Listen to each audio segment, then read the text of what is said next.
que deviennent les gauches d'opposition. C'est assez complexe. C'est un débat qui va être animé par Lénaïque Bredoux et Stéphane Aliès. Et pour l'introduire, on va vous montrer pendant quelques petites minutes un débat de décembre 2014 qui réunissait ou opposait à l'époque Jean-Luc Mélenchon, Cécile Duflot, Benoît Hamon. Ils parlaient tous les trois d'union des gauches et aujourd'hui, on en est très très loin. Vous regardez et ensuite on se retrouve. Merci. Merci. C'est la première fois qu'on vous voit tous les trois réunis publiquement sur un plateau comme cela. Est-ce qu'il peut y avoir dans les semaines ou les années à venir une alliance entre vous ?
Bienvenue donc pour ce deuxième plateau, cette fois consacré aux gauches dans l'Assemblée, donc les gauches d'opposition désormais. Un plateau que je vais donc animer avec Fabien Escalona qui est juste à côté de moi. Pour ce débat, nous avons invité des représentants de la France Insoumise, du Parti communiste, mais aussi du Parti socialiste. Or, pour le Parti socialiste, nous avons invité 19 députés au total et tous ont décliné pour des raisons diverses, certaines d'agenda personnel, d'autres parce que c'était pas le moment pour eux de s'exprimer. Je précise donc ce petit point. Donc nous avons, mais pour aujourd'hui, pour illustrer les nouveaux visages de l'Assemblée nationale, finalement, c'est pas plus mal parce que nous avons donc trois invités qui ont donc été tous les trois élus pour la première fois lors des législatives. C'est donc leur premier mandat comme député. D'abord Clémentine Autain, qui est donc été élue en Seine-Saint-Denis. Bonsoir. Qui est donc élue, voilà, qui est porte-parole d'Ensemble, directrice de la rédaction de Regard et qui a donc été élue avec le double soutien de la France Insoumise et du Parti communiste. Elsa Faucillon, bonsoir. Vous avez été élue dans le département voisin des Hauts-de-Seine, avec le soutien du Parti communiste. Vous êtes secrétaire départementale du Parti communiste dans les Hauts-de-Seine, qui était un bastion communiste avant de basculer dans une circonscription qui était un bastion et qui a basculé au Parti socialiste en 2012 et que vous avez donc récupéré cette fois. Et nous accueillerons tout à l'heure Éric Coquerel qui s'excuse, mais qui a un petit peu de retard parce qu'il est pris dans les transports, qui lui a été élu en Seine-Saint-Denis avec le soutien de la France Insoumise. Donc 3 configurations un petit peu différentes pour ces 3 nouveaux élus. Et je vais d'abord vous poser une question très simple, une première question très simple. On a une assemblée où En Marche, la République En Marche est ultra majoritaire, détient la majorité absolue. Dans ce contexte, à quoi ça sert d'être élu député? Clémentine Autain. Ça sert d'abord à porter la voix d'une gauche de transformation sociale et écologiste, donc une parole de contestation de la politique gouvernementale dans l'hémicycle. Donc c'est quand même un enjeu démocratique important. Alors c'est vrai que... Un effet de tribune. Un effet de tribune, bien sûr, et un effet démocratique. Même si on avait eu la proportionnelle, on aurait sans doute eu 100 députés, là où nous en avons ensemble, notre famille politique, une trentaine. Donc on n'est pas dans un cadre véritablement démocratique, c'est moins qu'on puisse dire, mais nos voix servent tout de même à porter cette contestation, à porter des alternatives. Ça se fait dans l'hémicycle, avec y compris des batailles d'amendements qui, à certains moments, peuvent permettre d'améliorer des textes, de convaincre d'autres députés d'améliorer des textes, mais ça se fait aussi à l'extérieur.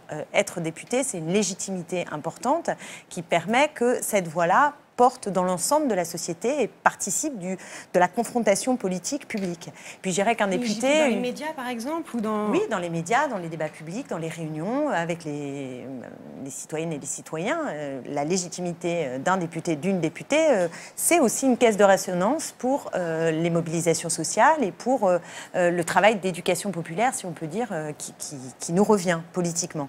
Et il y a une 3e fonction aux députés qui est aussi importante. Nous sommes élus au scrutin uninominal sur des territoires.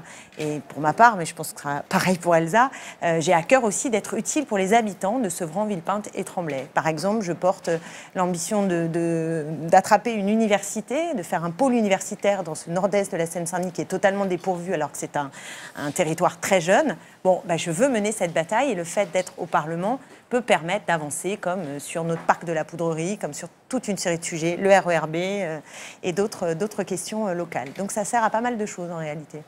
Est-ce que vous partagez ce même triple volet que Clémentine Autain et Elsa Faucillon?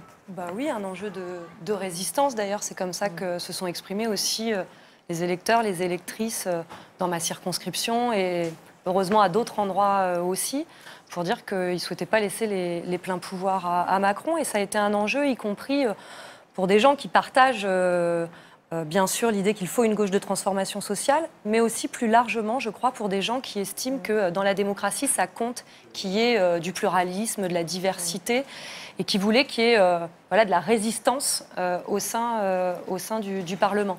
Mais aussi, effectivement, bien sûr que c'est important d'être dans les mobilisations, c'est un point d'appui important, c'est important dans les médias.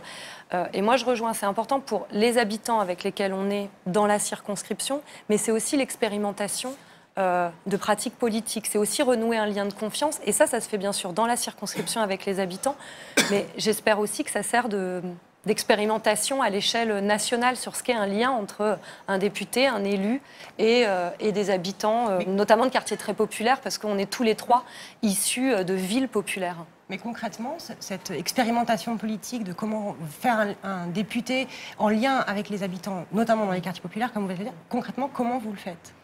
Il faut beaucoup de détermination, beaucoup de temps, beaucoup de pugnacité, parce que sans être trop longue, on voit bien à quel point le lien est distendu et l'abstention, quand même, sur ces dernières législatives, le montre particulièrement. Et puis, je pense que tous, dans nos campagnes, on a entendu ces phrases « mais à quoi ça va servir? Qu'est-ce que ça va changer dans ma vie ?» Et encore plus fort, de toute façon, vous êtes tous pourris ou voilà. Donc il y a ces phrases-là. Donc on sent qu'il y a besoin d'un lien de confiance, de grande proximité. Je crois qu'il y a besoin de créer toutes les conditions, on va dire, d'expérimentation de la délibération permanente. Donc ça passe au travers d'ateliers législatifs. Moi, je le dis, j'ai déjà été élue, je fais des conseils de canton.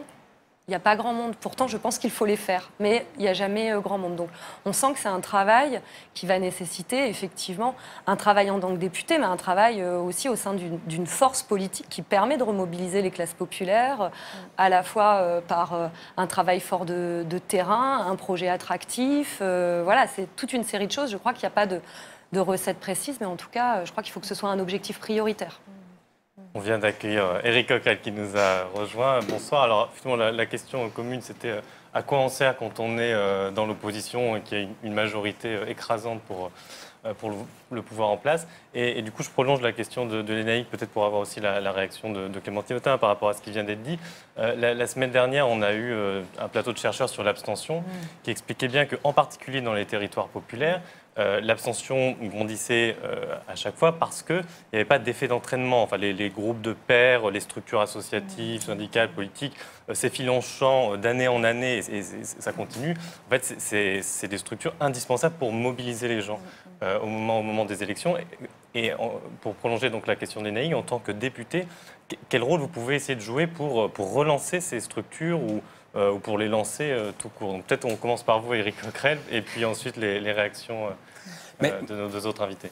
Déjà, moi, il y a un message d'espoir quand même. Bon, je crois qu'on a fait campagne tous les trois, effectivement, des quartiers populaires. Le mot Mélenchon est un ouvre-boîte. Voilà. Moi, à chaque fois, dans la circonscription où j'étais élu, 38% des gens avaient voté Jean-Luc Mélenchon au premier tour. Ça veut dire que dans des cités, on atteignait 60 à 65% des gens, et beaucoup de jeunes. Sur les gens qui avaient été votés. Parce qu'il y a un taux gens qui avaient été votés à la présidentielle. Très élevé dans ces et on arrivait auprès de jeunes au pied des cités et autres pour distribuer un tract. Première réaction, les législatives, oh non, c'est quoi, etc. Et on présente Jean-Luc Mélenchon. C'est un ouvre-boîte tout de suite pour parler politique. Tout de suite. Bon, parce que ça a été... bon, alors après, tout de suite, à la fois, c'était... mais on est déçus. Alors, on est déçus par quoi? En fait, on est déçus qu'on n'ait pas été au deuxième tour. Et là, c'est vrai qu'il y a la difficulté d'expliquer à quoi servent les législatives. Parce qu'il y a une telle présidentialisation du régime qu'une fois passé la présidentielle, les gens ont l'impression que, bon, bah, à quoi bon, c'était toute la difficulté où moi, j'ai été chercher un certain nombre d'électeurs que je suis parvenu à mobiliser suffisamment au deuxième tour pour gagner. Au premier tour, on ne les a pas eus. Bon, ce que je veux dire par là, c'est que déjà, au moins, on a un ouvre-boîte. Alors, quand je dis Jean-Luc, c'est à la fois le programme, à la fois 19% des voix. Je suis complètement d'accord avec ce que oui, Éric parle. C'est pas mal. Quand on est vis-à-vis de jeunes dans les cités, ou pas que de jeunes d'ailleurs, et qu'on a quelque chose qui permet de dire ah bah oui, tiens, lui, ça nous a plu, ça nous a écouté, ça nous a interpellés, etc. C'est très positif, parce que là, vous pouvez commencer à parler de politique. Enfin, moi, c'était comme ça. Hein. Le deuxième tour, je vais vous dire une chose, juste pour bien comprendre, il suffisait de dire vous vous êtes abstenu au premier, oui, alors là c'était oui à 2 tiers. Vous aviez voté Mélenchon, là c'était oui à moitié, et après il suffit de dire cette fois-ci on est au deuxième tour, là vous pouvez gagner cette fois-ci.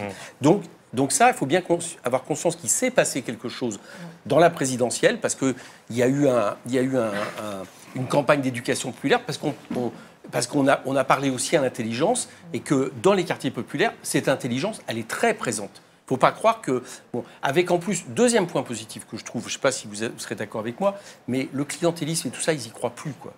Je veux dire, enfin, en tout cas, moi, je pose la question. Les gens qui arrivent en disant on va vous trouver des appartements, parce que j'avais un peu ça à un certain moment en face. Mais vous n'avez pas eu ça, par exemple, vous n'avez pas des gens qui sont venus vous demander... Non, ça a été plutôt l'inverse. C'est des quartiers où il y a des gens de grande précarité qui ont aussi besoin et qui n'ont pas les ressources parfois pour savoir où s'adresser. Ça n'existe plus. Mais c'était plutôt l'inverse dans Jean-Luc Dustet, c'était qu'est-ce que vous nous proposez? Et quand on leur disait, nous, on ne va pas vous proposer, on ne peut pas vous proposer des choses qui ne sont pas des attributions d'un député, puis de toute façon, ce n'est pas notre façon de voir la politique. Par contre, ce qu'on peut vous dire, c'est que le terrain des Français que vous avez là, où vous estimez que votre quartier est délaissé, eh ben, nous, si on est élus, on va peut-être pouvoir construire quelque chose avec vous, parce que si vous n'y êtes pas, rien ne changera. Là, c'est un discours où les gens disaient, ah bah tiens, on préfère ce discours-là que celui de nous dire de nous promettre un appartement. Donc moi, je trouve que ça, c'est un deuxième élément positif. Et moi, ce que je retire comme vraiment là, moi, je me donne 5 ans pour faire en sorte que, et je crois que c'est possible, pour faire en sorte, parce que rien ne changera s'il n'y a pas ça, qu'il y ait des gens qui viennent dans le mouvement qu'on est en train de créer. Qui viennent et qui s'investissent. Pas seulement le fait d'aller gagner des électeurs pour la prochaine fois gagner les présidentielles, parce que c'est là où il manque. Hein. moi je sais pas, mais le nombre de gens qui nous disent ah bah non, je m'étais pas inscrit, quoi. Ah, c'est dommage, je m'étais pas inscrit. Donc 600 000 voix, ils sont là. Hein, mais par contre, moi je crois que là, cette fois-ci, on peut aller chercher des gens, notamment parce qu'on se retrouve élus dans des endroits où on n'existait plus. Enfin, bon, non, peut-être pas vous deux. Moi, nous, c'est le cas. Oui, je veux dire, en Seine-Saint-Denis. Mais pour expliquer, vous êtes aussi élu à Saint-Ouen, une ville qui a très longtemps été dirigée par les communistes ou des proches Enfin, des là, en l'occurrence, communistes. c'était les socialistes. C'était plus les communistes. Oui, aux législatives. Voilà, c'était mais ça. ce que je veux dire, c'est Et- la ville de Saint-Ouen était longtemps, Voilà. jusqu'aux dernières municipales, où elle a basculé à droite, Oui, dirigée par les communistes. Bien C'est sûr, pas mais des zones surtout, vierges je de... ferai remarquer surtout que c'est aux de gauche socialistes que radicale. nous avons repris les circonscriptions, en l'occurrence, dans la plupart des cas. Bah, Bon. pour Elsa Faucillon et pour vous. Oui. Bah, donc c'est ça le fait majeur, c'est qu'on a été reprendre des circonscriptions socialistes. Bon. Et là, je pense que là, il y a matière, à mon avis, dans les 5 ans qui arrivent, moi, c'est vraiment ce que j'ai envie de faire, à aller faire en sorte que des gens des quartiers s'investissent en politique. Et nous, on servira aussi d'ouvre-boîte quelque part. On servira de l'élément qui donne confiance, parce que si vous avez un député avec vous, par rapport au maire de droite du coin ou autre, ça donne confiance. Bon, voilà, moi, j'ai pas mal d'espoir, quoi. Peut-être une réaction de vous deux. Moi, Elsa. sur les quartiers populaires et sur la question de départ, c'est-à-dire sur les associations comme effectivement vivier pour faire vivre la démocratie et la politique dans les quartiers, bien sûr, ça passe par ce que vient de dire Éric notamment, c'est-à-dire à la fois aller chercher, créer des conditions politiques qui le permettent, mais ça nécessite aussi qu'on s'attaque aux politiques qui, aujourd'hui, empêchent ça dans les quartiers. Non, mais c'est pour en rajouter, c'est-à-dire que les politiques de droit commun qui sont réduits, tout un tas de choses qui font qu'aujourd'hui, les gens ont du mal à s'investir dans les associations. C'est aussi les conséquences de politiques très concrètes qui visent à la division dans les quartiers populaires. Donc, je crois qu'il y a des éléments politiques qu'il faut aller chercher en permanence, et je pense qu'on sera des députés, je l'espère, utiles à ça, non pas via la réserve parlementaire, mais plutôt par des politiques publiques pour mettre ça en œuvre. Et puis, ensuite, je crois que c'est important aussi de travailler à tout ce qui permet effectivement de montrer la richesse dans ces quartiers, la richesse de la créativité, permettre de montrer que c'est là que se trouve la dignité et qu'on la trouve aussi dans le combat commun. Donc il y a beaucoup d'efforts, je crois, à faire parce que les urgences sont quand même extrêmement prégnantes. Mais vous avez aussi dû voir les uns et les autres avec vos prédécesseurs, ceux qui ont déjà été députés, notamment Clémentine Autain, puisque vous succédez à François Asensi, qui a très longtemps été député de cette circonscription de Seine-Saint-Denis.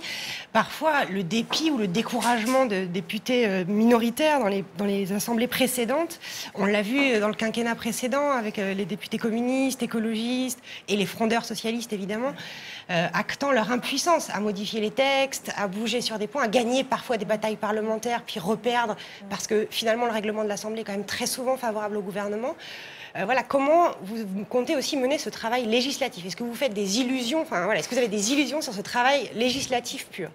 Non, mais il y a deux questions un peu différentes. C'est-à-dire que d'imaginer qu'on va être élu parce qu'on a bien fait un travail législatif et qu'on aura obtenu, alors qu'on est dans l'opposition, j'entends, un bout d'amendement ou de sous-amendement, etc., je ne crois pas que ça se joue exactement là. En revanche, encore une fois, sur une circonscription, être utile aux habitants, c'est-à-dire montrer, par exemple, ce qu'on avait fait avec François Asensi, la pétition sur le parc de la Poudrerie. On a un parc qui est menacé de fermeture. Un parc qui est un poumon vert extraordinaire sur notre territoire.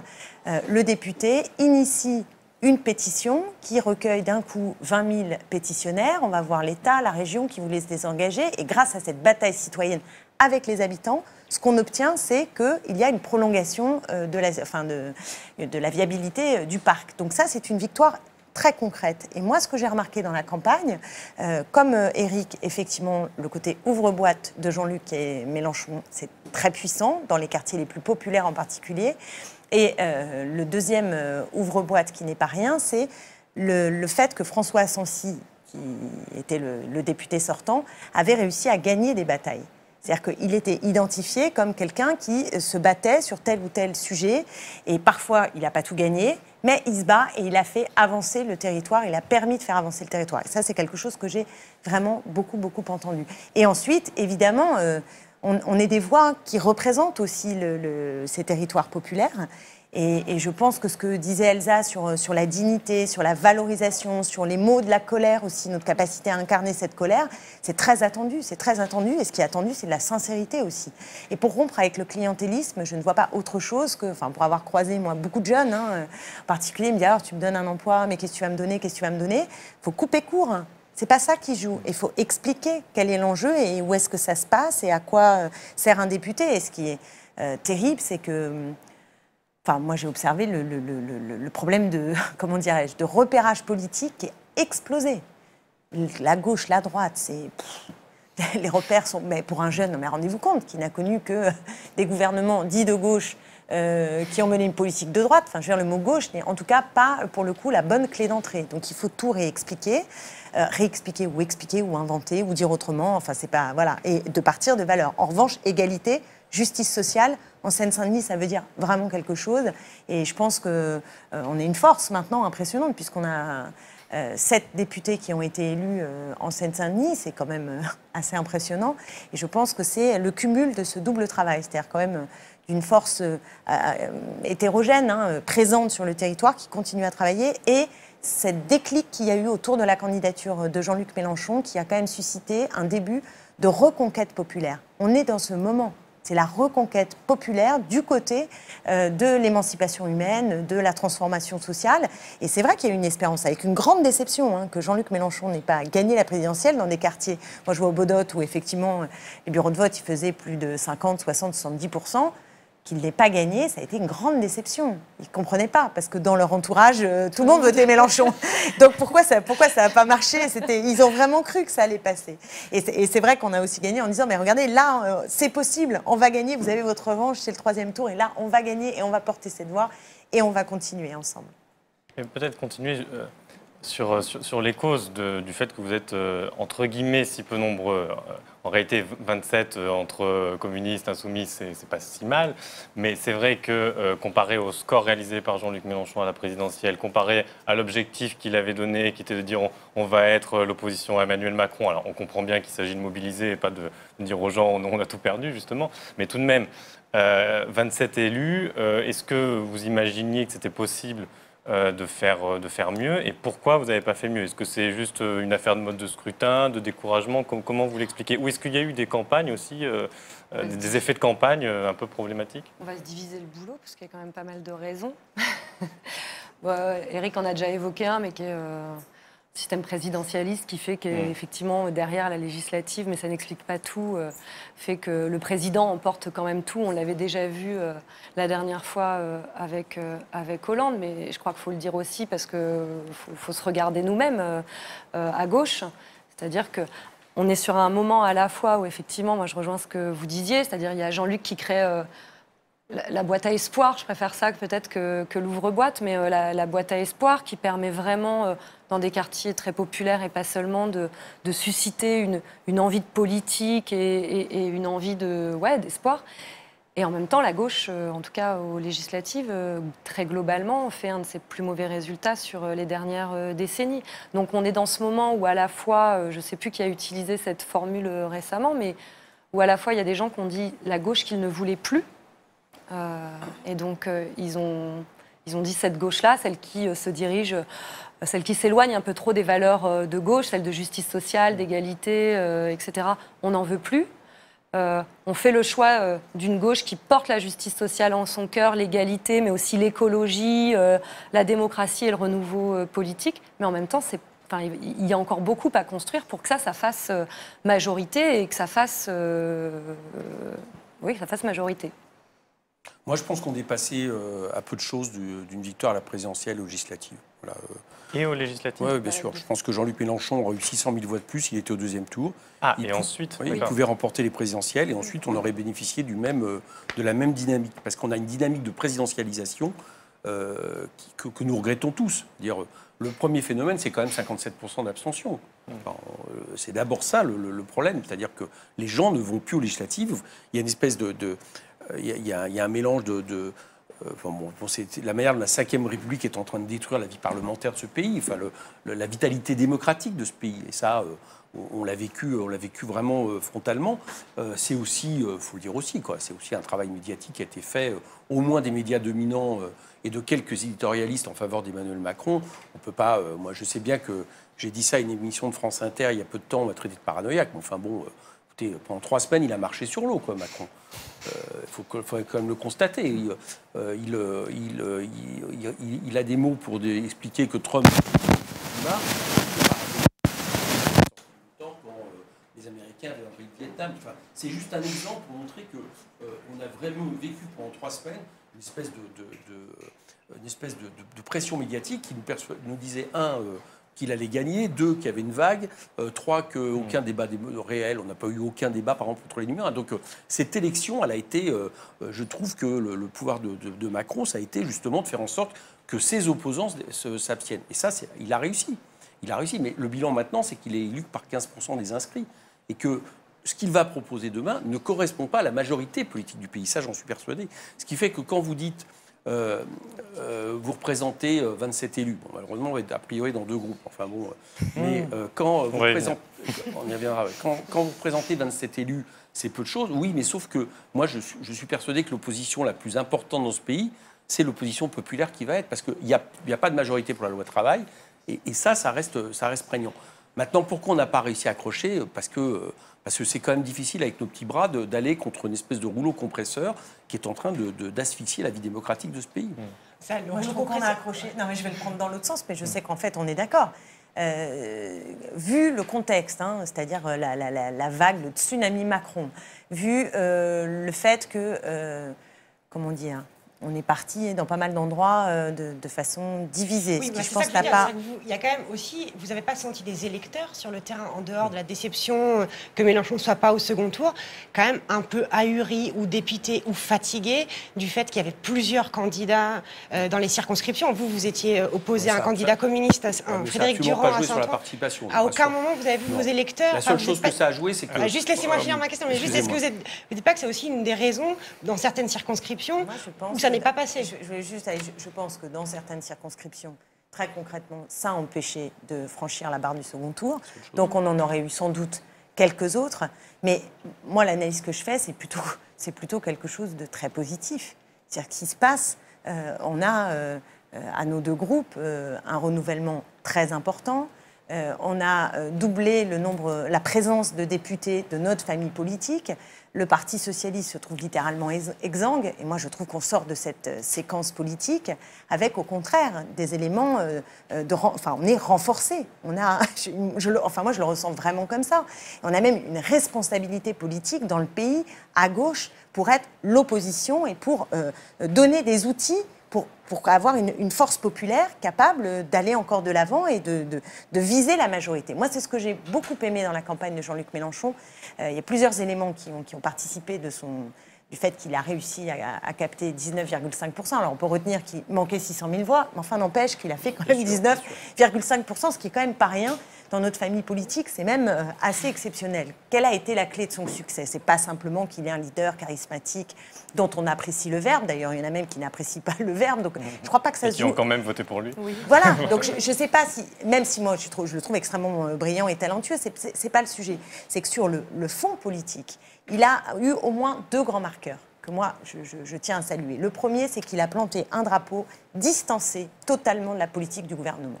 C'est-à-dire qu'il a, à chaque fois, depuis 5 ans, montré qu'il était opposé et qu'il traçait une autre voie. Si bien que, quand les Français ont voulu dire stop à la politique du Parti socialiste et de François Hollande, eh bien, nous étions un recours parce que nous avions tracé une autre voie. Et le deuxième drapeau, mais il y en a même plusieurs, mais le deuxième drapeau important qu'il a posé, je crois, c'est cette ambition majoritaire. Et ça, dans notre famille politique d'une gauche radicale, avoir cette audace de dire, nous, on ne veut pas simplement augmenter le score de la gauche radicale pour peser sur le Parti socialiste à force d'adaptation. Non, nous, on veut être en tête et on veut appliquer un programme de rupture. C'est possible et il y a une majorité sans doute disponible qu'il faut aller chercher, mais on peut aller la chercher, on peut la trouver parce qu'on est dans un moment politique nouveau et que ce moment politique nouveau, il doit tourner le dos à 30-40 ans de politique néolibérale qui ont échoué. Et donc, on a matière à constituer ces majorités politiques. Et je trouve que ces deux drapeaux-là, ils sont structurants pour l'avenir. Et c'est à nous, enfin, et pas que nous, nouvellement députés, mais à nous, comme force collective, à réussir à faire prospérer en ouvrant les portes et les fenêtres et en réussissant à engranger, à convaincre, à créer, à innover. Et c'est cette voie-là, je pense, qui est attendue pour que nous progressions encore. Alors, je rebondis sur quelque chose qu'a dit Éric Coquerel sur le mouvement dans la rue. Puisque c'est une question qui vaut aussi pour vous trois. C'est-à-dire comment vous comprenez votre rôle dans l'articulation entre le travail parlementaire et le mouvement social. Et on sait qu'il y a les ordonnances qui s'annoncent sur la réforme du marché du travail. On a relevé une phrase qui nous a un petit peu marqué de Jean-Luc Mélenchon, qui est très récente, je crois que c'était le 18 juin. Il dit « C'est notre groupe qui appellera le moment venu à une résistance sociale ». On a trouvé l'ordre un peu interpellant. Donc je m'adresse à vous et puis... Moi, je crois qu'il est possible que soit à l'ordre du jour un nouveau Front populaire, en fait. Si on veut bien se rappeler que derrière le Front populaire, c'est pas seulement le gouvernement de 36. C'est un mouvement social. C'est un mouvement, je vous rappelle, qui réunissait des partis, des associations. Bon. Donc, il est possible qu'on ait quelque chose du fait même de la majorité arithmétique de Macron qui ne corresponde pas, pour moi, à la majorité politique et sociale du pays.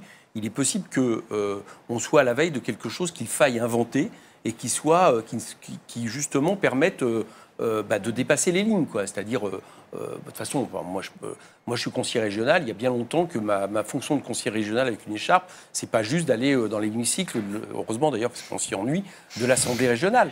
Je dis aussi ennui parce qu'on est dans l'opposition en plus et que les gens, en général, ne savent pas ce que fait une région. Mais c'est aussi d'être dans les mobilisations, c'est d'appuyer là où on est, de mettre nos écharpes au service d'élus. Donc ça c'est pas nouveau. Donc c'est ce qu'on va continuer à faire. Sauf que cette fois-ci, je crois que nous sommes dans un moment de recomposition globale du paysage politique et social français. C'est ce que je crois. Et que les choses ne sont plus comme avant. Là, je vous voyais réagir quand je vous disais que, bizarrement, je ne crois pas à l'idée que le fait que nous soyons partis divisés ait affaibli le nombre d'électeurs qui soient. Je ne crois pas. Moi, je constatais une chose, dans la circonscription que je me suis présenté, dans les milieux politisés, que je ne méprise pas, hein, j'en fais partie. C'est vrai qu'on avait beaucoup de réactions à « mais pourquoi vous n'êtes pas ensemble ?» Surtout quand on allait dans les quartiers, on n'avait plus de réaction du tout. Les gens disaient « ah, vous êtes Mélenchon » et c'était la chose qui leur allait. Donc je pense que ça, c'est pas ça arithmétiquement, elle a raison Clémentine. Ça a empêché un certain nombre, nous on a calculé 47, 44 du côté de France Insoumise qui n'ont pas pu aller au deuxième tour du fait d'une départition de voix du Parti communiste et 3 de la Oui, mais ce que je veux dire par là, c'est que c'est arithmétique. On les a bien gagnés. Mais c'est arithmétique. Ce n'est pas ça qui a empêché le fait que des gens aillent voter à la base pour nous. C'est pas ça qui fait. Il n'y a pas une grève du vote. Du fait qu'on soit divisé. Ça, je ne l'ai pas constaté, je n'y crois pas. Je crois que ce n'est pas ça qui s'est passé. Arithmétiquement, oui, ça a empêché un certain nombre de gens d'être au deuxième tour. Donc ça, c'est un problème. Mais donc je reviens à ce que je dis. Je pense qu'on est à la veille d'une recomposition majeure. En Marche, quelque part, recompose son camp, il faut le dire. Enfin, il recompose l'espace libéral un peu d'un nouveau parti démocrate, on va dire à la française, qui, à mon avis, va mettre très disloquer le Parti socialiste très vite. Les Républicains, je ne sais pas trop comment ils vont s'en tirer. Et je crois que de l'autre côté, enfin alors là c'est le pari que nous faisons, je crois que les méthodes qu'a mis France Insoumise d'un programme, d'une méthode de l'implication citoyenne qui ne soit pas un cartel de parti, correspondent à mon avis à la capacité justement de recomposer. Et pour ça, il ne faut pas se cantonner justement au fait uniquement d'être une force politique, il faut être capable, alors en indépendance avec ce que feront les syndicats et tout ça, mais il y a bien longtemps que tout ça en réalité s'interprète, il faut être capable d'imaginer quelque chose de plus vaste, pour qu'on puisse, dans les années à venir, être majoritaire de ce pays. Voilà, je crois beaucoup, par exemple, je conclue là-dessus, je crois beaucoup que dans les quartiers, on peut imaginer aussi, comme l'ont fait Podemos et autres, des formes d'organisation qui font qu'à certains moments, on s'occupe aussi de la question de l'éducation populaire, de services. Voilà, je crois qu'il faut absolument qu'on s'empare de ça pour être capable d'être une force majoritaire dans la société. Fait ça pour longtemps. Non, je suis bien d'accord. Pas forcément énormément de choses à rajouter, mais je pense que d'abord, il ne faut pas minimiser la présence d'élus dans les luttes. C'est quelque chose d'importance. Je crois que dans le précédent mandat, il y a pas mal de syndicalistes, de gens mobilisés qui auraient aimé pouvoir voir plus d'élus de gauche encore à leur côté. Et je pense que c'est pas à minimiser, c'est une force importante, c'est salué et ça compte. Donc ça, on le fera. Il y a une force en tant que député à pouvoir interpeller sur les mauvais coups, à pouvoir informer, à pouvoir... Bon, ce rôle-là, c'est pareil, je trouve que c'est un rôle important. Après, moi, je nous vis aujourd'hui effectivement comme des députés qui vont à la fois avoir ce travail-là, mais aussi qui vont incarner plus vastement une force politique. Et celle-là, je crois que pour le Front populaire dont Éric parle, il y a besoin, pour donner espoir, pour prolonger l'espoir suscité par Jean-Luc Mélenchon, pour permettre d'avoir ce front social populaire, qu'il y ait une force qui soit capable de montrer qu'il y a une perspective possible et que cette force, elle soit politique, sociale, culturelle et que ça passe effectivement par des pratiques alors, qui ont besoin d'être certainement mises à jour. C'est vrai que moi j'appartiens à une famille politique qui, de l'éducation populaire dans les quartiers, ce lien très ténu avec la population, on sait un peu ce que c'est pas forcément ma génération, mais c'est quelque chose que on arrive encore dans quelques lieux à prolonger, mais on voit bien, c'est ce que je disais tout à l'heure, il faut que ce soit la priorité, mais en même temps il faut que ça permette par un souffle politique, démocratique, culturel, etc. Il faut que ça permette d'incarner une perspective à un moment, quoi. Et vous, Clémentine Autain, quelle articulation vous voyez justement entre ce rôle de député et le mouvement social là, que les syndicats vont sans doute appeler sur les retraites? Est-ce que c'est le député qui appelle à ce mouvement social? Enfin, voilà, comment vous voyez cette articulation-là? D'abord, dans une situation, en règle générale, je ne sais pas toujours si on appelle. Enfin, ce que je veux dire, quand on a vu les grandes grèves... Non, mais les syndicats... Voilà, non, mais bon, même les syndicats, des fois, ils appellent, même des partis politiques appellent à la grève générale et la grève générale n'arrive pas. Donc... on peut après s'engueuler pour savoir qui est-ce qui appelle, qui n'appelle pas et tout ça. Mais enfin, à mon avis, le problème surtout, c'est d'émettre des envies, enfin de susciter l'envie de se mobiliser. Et donc, je pense que moi, je me vois plutôt comme ça, comme des porte-voix de cette critique radicale du gouvernement, des gens qui allons expliquer, par exemple, ce qu'est la loi travail, concrètement, partout.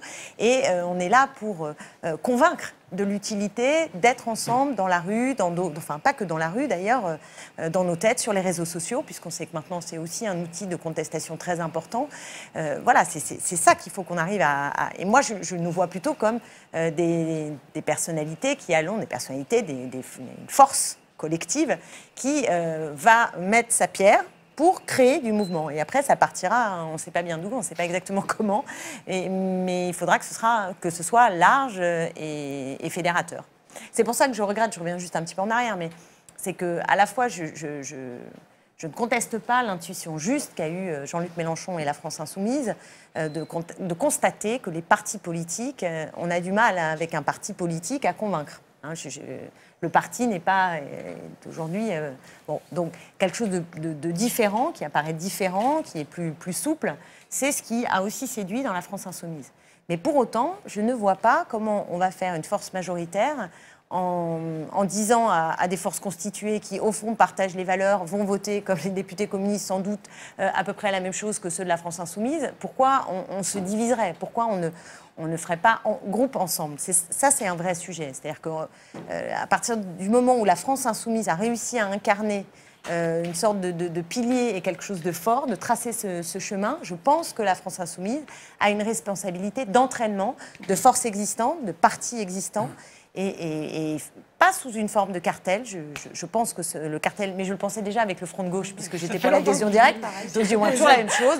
Moi, je plaide pour une force dans laquelle il puisse y avoir de la souplesse, de la possibilité d'adhérer individuellement, et aussi une place pour des courants politiques constitués qui ont une histoire, qui ont des traditions, qui ont un attachement au parti. Et c'est ça qui est aujourd'hui, qui se cherche à mon avis, et c'est pourquoi je regrette qu'on n'ait pas un groupe commun voilà, à l'Assemblée nationale. Alors justement, Éric Coquerel, effectivement, on vous entend depuis le début de cette discussion.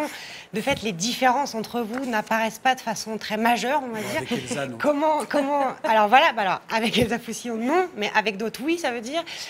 Écoutez, pourquoi vous faites deux groupes? Enfin, on vient de proposer un groupe ceux qui nous commun. regardent, pourquoi vous faites deux groupes? On vient de proposer un groupe commun, notamment parce que nous savions qu'il y avait des camarades communistes qui étaient pour un groupe commun. Chez nous, il y avait des camarades qui sont venus sur l'idée d'un groupe commun, et c'était un avis très partagé. on a émis des choses sur la table, mais qui sont assez cohérentes. C'est que, en politique, on est obligé de regarder qu'est-ce qui a marché ou pas marché. Bon, incontestablement, et je nous entends depuis le début, la campagne présidentielle de Jean-Luc Mélenchon a marché. Enfin, si on n'essaye pas de... Bon. Donc, si elle a marché, ça veut dire que l'émetteur a marché, le programme a marché, la méthode a marché. Donc, nous, on a dit, on fait un groupe. Il n'y a pas de problème pour que le Parti communiste reste le Parti communiste, mais il y a certaines choses qu'on veut pour que ça soit pas... En réalité, Pourquoi, par exemple? Parce que... Je vais vous le dire, mais on ne voulait pas que ça soit, pour aller vite, quelque chose qui serait l'idée que le Parti communiste et France Insoumise se mettent ensemble tel un cartel. Donc, on a demandé que Jean-Luc soit le président du groupe. Il nous semblait que celui qui avait rassemblé 19% était quelque chose d'un bélier qui continuait à parler. On a demandé qu'on ait, une référence qui soit le programme L'Avenir en commun. Bon, même si après on peut avoir des accommodements sur certains aspects, mais que ça soit la référence. Et puis, bon, il y avait après des conditions d'accord qui n'avaient pas été résolues, mais principalement c'était ça. Bon, aujourd'hui, moi j'ai André Chassaigne qui m'a appelé, de toute façon je le savais avant, parce qu'il y a 2 jours, Marie-Georges Buffet m'avait expliqué la même chose, puisqu'elle était aussi en faveur de ça, qui était que les communistes voulaient 2 groupes distincts. Voilà, c'est ça la réalité. C'est ça qui l'a emporté. Donc il y aura un groupe distinct, c'est ce que du Parti communiste. Demain, on va peut-être discuter d'intergroupe. Mais ça ne vient pas de notre fait de refuser cette possibilité. Voilà. C'est vraiment ça qui s'est passé, Lisa Faucillon? Déjà, je veux dire que je ne suis pas porte-parole non, mais vous, des députés communistes, donc je vais dire ce que moi je pense. Et effectivement, Eric a raison de dire qu'en tout cas ce matin, en réunion avec les députés communistes, je me suis exprimée en faveur d'un groupe commun, simplement parce que je pense effectivement qu'il y a besoin d'être nombreux, mélangés, divers, pour faire... une force commune d'opposition, mais pour aussi pouvoir incarner ce dont je parlais tout à l'heure, c'est-à-dire une force politique qui reconstruit, qui construit à gauche de manière nouvelle. En même temps, je repars un peu aussi de mon histoire, c'est important de le dire. J'ai fait la campagne de Jean-Luc Mélenchon avec beaucoup d'autres, de manière assez unitaire dans ma circonscription. Je rappelle que je suis d'une ville je suis de Gennevilliers, où Jean-Luc Mélenchon a fait plus de 47%, d'une circonscription où il a fait un peu plus de 36%, et où, par la suite, faute d'accord, effectivement, j'ai eu un candidat France Insoumise face à moi qui, à un moment, aurait pu... heureusement, nous avons su rassembler, incarner la victoire pour pouvoir l'emporter, mais ça aurait pu, comme d'entre lieux, empêcher l'élection d'une députée communiste, progressiste... Moi, j'aime bien dire encore Front de gauche parce que, comme Clémentine, au sein du Front de gauche et dans mon parti, je me suis battue effectivement pour que ce ne soit pas un cartel, mais qu'on puisse trouver la forme souple qui permet à des citoyens non encartés, à des intellectuels d'une manière autre, à des artistes de pouvoir intervenir et de constituer cette force nouvelle à gauche et cette force populaire. Mais je reviens sur le sujet parce que j'échapperai pas à la question, vous inquiétez pas, sur le groupe. Donc je me suis exprimée effectivement ce matin en faveur d'un groupe commun, ou en tout cas de la meilleure façon pour qu'on y arrive à faire force commune. Moi, en tout cas, ce que je sais, c'est qu'il y a encore une rencontre demain. Il n'a pas été acté à la fin de la réunion des députés communistes que nous formerions un groupe. Ce qui a été dit, d'ailleurs, je le rappelle, au sein de la conférence de presse, c'est que nous avions la capacité de former un groupe. C'est vrai, nous sommes 11 et il y a 4 députés ultramarins qui peuvent constituer un groupe. Après, je ne vais pas raconter d'histoire, je pense que c'est ce qu'il se passera, parce que je crois qu'il y a des députés communistes qui ne souhaitent pas faire ce groupe commun. Après, mais pour quelle raison? On a un peu envie de savoir. Je crois qu'il y a eu, on en a parlé, des divisions à la fois au sein du Front de gauche, mais aussi des difficultés au moment des législatives. Il y a des parcours assez différents. Il y a aussi des députés qui se sont retrouvés dans leur circonscription avec des candidats France Insoumise opposés à eux. Ça crée tout un tas certainement de rancœurs. Je crois qu'il faut être capable de les dépasser. Je le dis d'autant plus facilement que ça m'est arrivé dans ma circonscription. Donc moi, ce que j'espère, en tout cas, c'est qu'au travers de la réunion de demain, et je continuerai à me battre au sein, si c'est un groupe GDR, j'y serai. Oui, j'y serai, évidemment. Je suis une députée communiste, je suis secrétaire fédérale du Parti communiste, j'ai été désignée par des communistes dans ma circonscription, on a fait une campagne formidable avec d'autres, mais bien sûr, je serai au groupe GDR.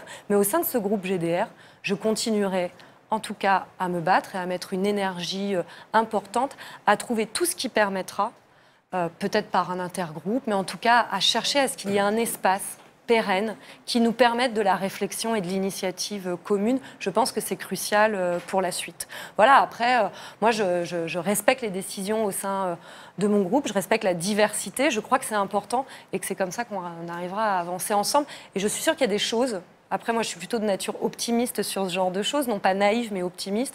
Et je pense que par les mobilisations à venir, par le travail qu'on va avoir en commun, par les sujets qui vont arriver, il y a des choses qui se dépasseront parce que c'est quand on travaille ensemble. Moi, c'est toujours l'expérience que j'ai eue en politique, quand on s'est mélangé, quand on a eu affaire à de la diversité, ça a créé de la richesse et c'est des liens de confiance qui se nouent et qui permettent ce rassemblement-là. Et je suis sûre que ce sera même plus large, peut-être avec d'autres encore au sein de l'Assemblée.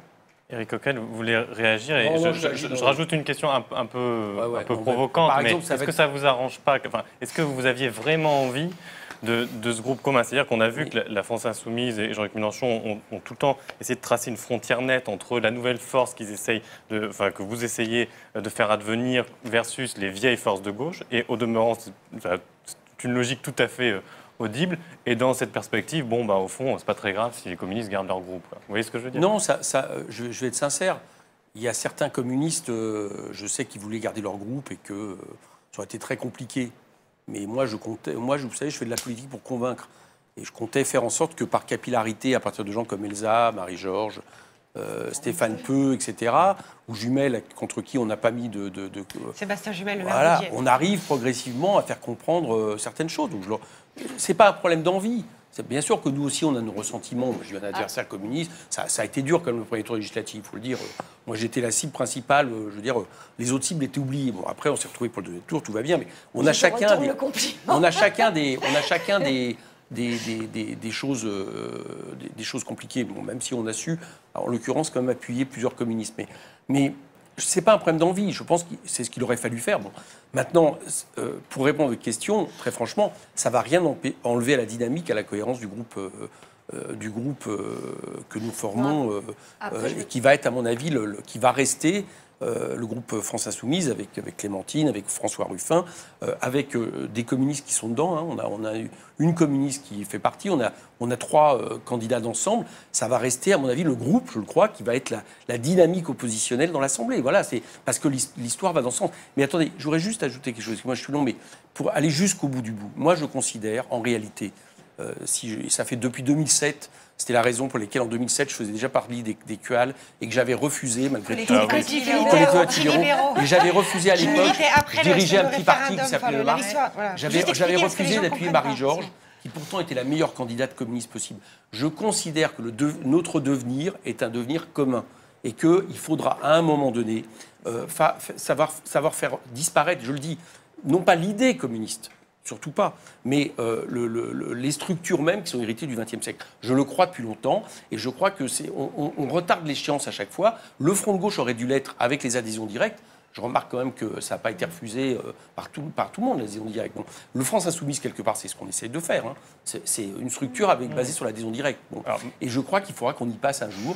Et j'espère qu'un jour, nos camarades communistes y passeront. Pour le coup, c'est très clair. On aimerait peut-être entendre Clémentine Autain sur le sujet, parce qu'en plus, à l'époque du Front de gauche... Je peux juste dire un petit mot sur quand même les une campagne commune avec à la fois les camarades communistes qui vraiment ont mouillé la chemise dans ma circonscription et la France Insoumise, des camarades de la France Insoumise et d'autres. C'est chouette, en fait. Ouais, je veux juste dire que c'est quand même un contexte très, très agréable. Donc je milite aussi pour ce contexte parce que je le crois juste et parce que moi je l'ai éprouvé de façon très, très positive. Donc il va falloir créer de l'en commun. Mais je voulais juste il va falloir créer de l'en commun. Donc je regrette cette situation qu'André Chassaigne ait annoncé un groupe autonome. Moi j'ai même pas été conviée à la réunion des députés communistes. Donc j'ai été conviée à France Insoumise. Bon voilà, la chose se clôt comme ça et c'est ainsi, et je pense qu'on va tout faire pour qu'il y ait des passerelles et continuer à travailler ensemble. Mais je voulais juste faire une remarque sur la suite, sur l'avenir et sur nos responsabilités. Ce qui a fonctionné fort bien pour une présidentielle, moi j'entends en termes d'effervescence, de cristallisation populaire, pour trouver un prolongement, il va falloir qu'on se pose d'autres questions qui ne se retrouvent pas nécessairement dans le cadre d'une présidentielle où il faut un groupe soudé, très cohérent, avec un objectif et on avance, etc. Au bout d'un moment, si on veut faire vivre une force, Il faut qu'elle puisse être pluraliste, il faut qu'il y ait des lieux de conflictualité, ce qui évidemment n'est pas nécessaire au moment du présidentiel. On n'est pas la présidentielle, on y va, on est dehors, on convainc les gens. C'est pas le moment où on structure des débats internes démocratiques. Donc, une fois qu'on a dit les partis tels qu'ils ont existé au XXe siècle ne sont plus d'actualité, les deux grands partis politiques, Parti socialiste, Parti communiste français, n'incarnent plus ce qu'ils ont incarné au XXe siècle. Donc, il faut faire du neuf. Tout ça, fort bien. Mais ça ne règle pas totalement la question de la forme démocratique durable que peut revêtir un courant politique à vocation majoritaire et donc pluraliste et donc, vous voyez tout ce que je veux dire. Ça a l'air complexe pour vous, dit comme ça n'existe pas encore avec France Insoumise. Mais on peut, on avance en faisant, je veux dire, je fais pas de... On a quand même élu tout. Enfin, Clémentine, d'abord, c'était une campagne. Oui. Donc, une campagne n'est pas un mouvement pérenne. Mais on a quand même réussi. Le défi qui est devant nous tous, et je me mets dedans. Mais on a quand même réussi la gageure sur plus de 500 circonscriptions, d'élire dans des assemblées, et ce qu'on a voulu à un moment donné faire au Front de gauche, d'élire nos candidats. Tous nos candidats ont été élus. Bon, bien sûr que oui. Après, ça a été validé, mais tous nos candidats ont été élus. Alors après, plus ou moins avec beaucoup, mais qu'importe. C'est le principe qui a été mis sur la table. Bon, et ça, je crois que c'est une avancée considérable. Comme est une avancée considérable le fait qu'on a remis en action. Excusez-moi, mais enfin, moi, je regarde et là encore, et je mets tous nos partis dans l'affaire. Parti actuel, parti de gauche, parti communiste. Mais enfin, il y a bien longtemps que moi, j'avais pas vu autant de jeunes générations arriver, quoi.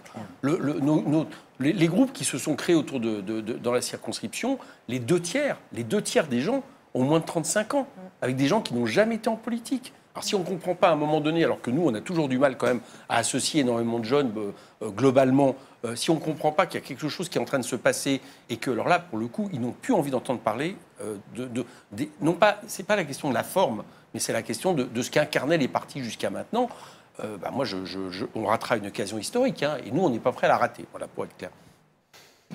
Mais justement, comment vous faites avec tous ces nouveaux militants? Parce qu'effectivement, il suffisait, y compris pendant la campagne présidentielle, d'aller dans n'importe quelle ville et de voir les comités insoumis, par moments, un peu surgir de n'importe où, hein, quand même. Enfin, voilà, on va y arriver, des nouvelles personnes, des nouvelles têtes. Non, mais c'est très positif. Enfin, moi, je l'ai vu, j'étais en reportage à Rennes. Tout d'un coup, voilà, il y avait des gens qui ne militaient pas depuis des années ou qui n'avaient jamais milité, qui s'intéressaient à la politique. Comment vous faites ensuite, en dehors de pouvoir les garder, les associer, pour faire vivre la pluralité? Parce que, de fait, la diversité de ce que pensent les gens, y compris ceux qui sont venus pendant la présidentielle, est sûrement très grande. Et bien voilà, c'est notre cahier de vacances et de travail sur lesquels on va travailler pour arriver à faire ça. Bien sûr, c'est la gageure.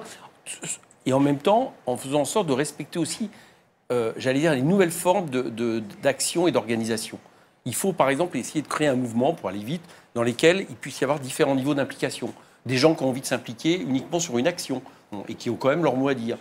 Des gens qui, par contre, ont envie de manière plus pérenne de s'organiser. Enfin, il faut arriver à respecter ça pour essayer d'avancer et pour faire en sorte, parce que ça, je crois que c'est ça revient au début de la discussion qu'on avait tout à l'heure. Un, que ça soit un mouvement de masse et non pas un mouvement de quelques milliers de personnes. Bon, et ça, on n'y est pas arrivé depuis longtemps, quoi. Et puis deux, encore une fois, essentiel, parce que sinon on n'y arrivera pas, qu'on accroche les quartiers populaires et qu'ils soient dedans. Parce que jusqu'à maintenant, c'est la faiblesse principale de la gauche, y compris de notre gauche, c'est de ne pas aller là où, quelque part, on devrait naturellement être et où, dans le temps, le Parti communiste était, structurant des quartiers populaires. Là, c'est le travail qu'il faut faire. Pour y être, en tout cas dans les quartiers les plus populaires, moi, ce que j'ai remarqué, c'est qu'évidemment aussi, des formes classiques qu'on avait l'habitude de faire, alors on réunit les dirigeants de nos partis respectifs. Je dis non, en plus, moi, je ne suis pas une grande habituée des partis, mais bon, admettons. On fait une réunion. Voilà. On fait une réunion et on invite les gens à la réunion et puis finalement, on se retrouve entre personnes qui ont l'habitude d'être à la réunion. Et j'ai remarqué, dans les quartiers populaires, les plus populaires, et ailleurs, en fait aussi, c'est que moi, au Baudot, là où j'ai eu le plus de monde et des discussions super chouettes, c'est le jour où on a décidé qu'on se mettait dehors avec un barbecue, un micro, et on discute. Voilà, et on est là, et ça marche, et les gens viennent et descendent, etc. Et il y a une espèce d'ébullition et je sais pas comment dire, de convivialité aussi. On est dehors ensemble, et ça nous met cette rue, cette place publique nous met à un pied d'égalité qui, je pense, dans la réunion formelle, avec sa tribune, ses sièges, ses discours qui se succèdent et on a l'impression qu'on ne va pas s'en sortir. On est entre nous. On est entre nous, on se parle entre nous. Et ça, je crois profondément que la rue prend de la place, dans les villes d'ailleurs. La ville est sans doute l'usine du 21e siècle. C'est pas moi qui le dis, c'est Paul Chemetov, qui est un architecte que j'aime beaucoup, mais c'est vrai qu'il dit ça et je crois assez ça. Parce que l'usine a structuré le mouvement ouvrier, était le lieu du mouvement ouvrier par excellence. Et je pense qu'aujourd'hui, avec l'éclatement du salariat, on ne va pas refaire toute l'histoire, mais il y a quand même des modifications profondes qui impliquent de bouger les façons de faire de la politique. Et le rapport à la ville, à mon avis, est une des clés pour penser les nouveaux modes d'organisation politique. Et vous, Elsa Faucillon, qui est dans un parti qui est loin d'être monolithique, ça fait très longtemps que le Parti communiste n'est plus monolithique, s'il n'a jamais été.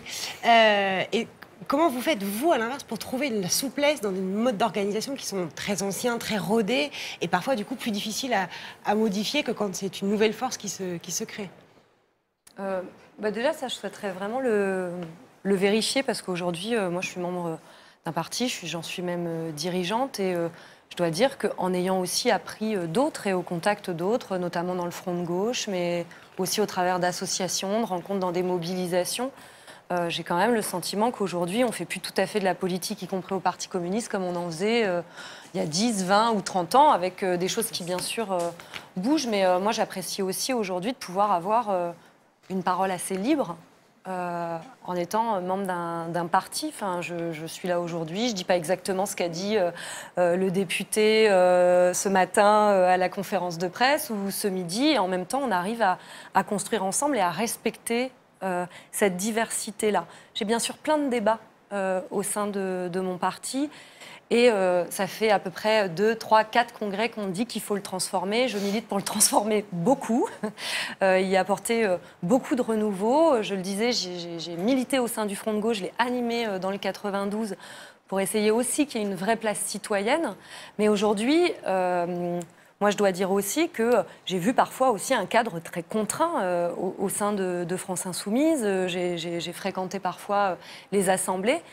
Et je dois dire qu'à un moment, je crois qu'il y aura besoin, parce que chacun, on peut non pas se critiquer, mais apporter des réserves sur les expérimentations des uns et des autres. Et je trouve qu'il y a à gagner dans cette souplesse dans France Insoumise, et qu'il y a besoin de gagner peut-être dans la conflictualité, certainement, et dans le respect d'une diversité qui ne peut pas immédiatement fonctionner par injonction à rejoindre.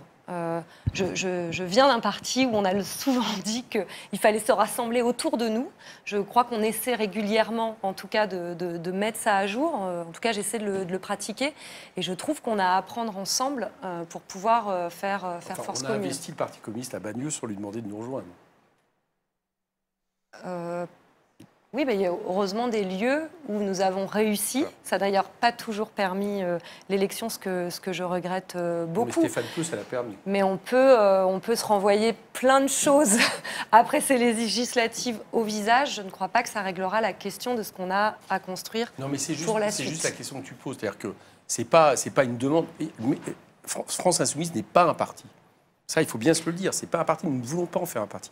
Nous voulons en faire un mouvement de la recomposition. Non, mais la question de la pérennité, pour installer le débat d'idées et pour pouvoir avancer idéologiquement dans la société, parce qu'on peut ne pas se raconter d'histoire aussi sur là où en est la société, sur les valeurs idéologiques. On ne peut pas avoir raconté qu'il y avait une droitisation, avoir raconté qu'il y avait un mandat Hollande sur les valeurs, etc. Et aujourd'hui, venir dire qu'on n'a pas ce travail-là à faire, et que ça, à la fois, il y a beaucoup d'éléments positifs après la présidentielle, qu'on vient de franchir un sacré pas, quoi. Et que France Insoumise apporte des éléments de réponse. Ça, c'est certain. Et moi, je suis heureuse de voir, y compris votre groupe aussi, je trouve qu'il apporte du renouveau, et c'est particulièrement intéressant. Je suis contente que ce soit le cas aussi dans le mien. Mais ça ne peut pas régler complètement la question. Une toute dernière question, réponse très rapide. Vous avez tous les trois plusieurs mandats. Clémentine Autain, Éric Coquerel, vous êtes conseillers régionaux d'Île-de-France. C'est une affaire d'heure encore. Voilà, c'est la question que je voulais vous poser. Elsa Faucillon, vous êtes conseillère départementale des Hauts-de-Seine, conseillère municipale de Gennevilliers. Cumulez-vous, vous cumulez pas? Qu'est-ce que vous faites? Non, Clémentine Autain. des mandats, bien sûr. Non, dans les semaines à venir, je démissionnerai de mon mandat de conseiller jeune. Elsa Fossillon. Alors déjà, il y a les fonctions aussi, donc il faudra parler des responsabilités que j'ai, y compris au sein du Parti communiste. C'est des choses qu'il y aura à regarder. Et pour le moment, il y a bien sûr au moins un des mandats duquel je démissionnerai, mais je remets ça à une AG collective avec les militants pour pouvoir en décider avec eux. Voilà, mais bien sûr, au respect du non-cumul des mandats, évidemment. Merci à vous pour avoir accepté notre invitation. Merci pour votre présence sur ce plateau. Merci à tous ceux qui nous ont regardés. Merci à tous ceux qui ont préparé cette émission. Il faut préciser que vous pouvez toujours vous abonner. Alors, je ne sais pas si c'est une offre spéciale ou pas, mais en tout cas, on me dit que c'est à partir de 1 € pour 15 jours que vous pouvez vous abonner à Mediapart. Et dans tous les cas, on vous donne rendez-vous mercredi prochain. Il y aura un live un peu spécial autour des comparutions immédiates. Merci à vous. Bonsoir.